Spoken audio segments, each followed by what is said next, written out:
जनाब बड़ा ही धमाकेदार जो है ना मेरे पास आज ख़बर है। आज ये बात नहीं होगी कि पीटीआई कौन है और नून लीग कौन है, आज बात होगी प्राइम मिनिस्टर इमरान खान की।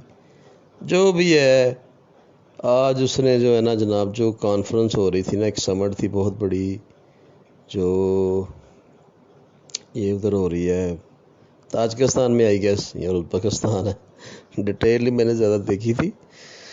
तो जनाब इमरान खान जो है ना, उसने अशरफ गनी जो है ना, उसकी पकड़ के हाथ में पकड़ा दिया। अशरफ गनी जो है ना, वो मुंह दिखाने के लायक नहीं रहा, बकायदा नाम कोड किया है। इमरान जो बड़ेल है ना हमारे, इन्होंने बकायदा नाम कोड किया अशरफ का, गनी का, कि तुम बकवास कर रहे हो, हमारा नाम इधर बदनाम कर रहे हो।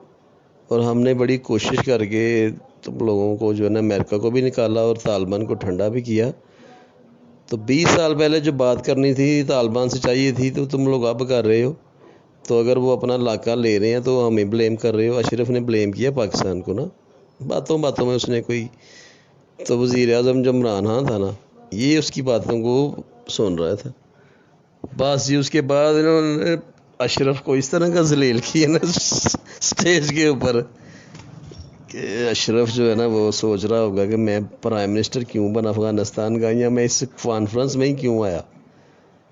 और जयशंकर को भी इसने बहुत ज़्यादा जो ना जलील किया। जयशंकर से इसने हाथ ही नहीं मिलाया। जयशंकर जो इंडिया का FM है, फॉरेन मिनिस्टर है, इमरान बड़ेल ने उससे हाथ तक नहीं मिलाया। यानी इमरान ने दिखाया है कि फड्डा मैं डाल सकता हूँ पूरा, ये क्वालिटी तो है उसमें है। तो ज़रा वीडियो को जो है ना शेयर एंड लाइक सब्सक्राइब करना। मज़ा आ गया बहरहाल। आज जो अशरफ गनी की दरगुत बनाई है ना इमरान खान ने सबके सामने, बकायदा नाम लेके उसको ज़लीलो ख्वार कर दिया दुनिया के एक प्लेटफार्म के ऊपर। Thank you Imran Badel, thank you. Channel subscribe करना।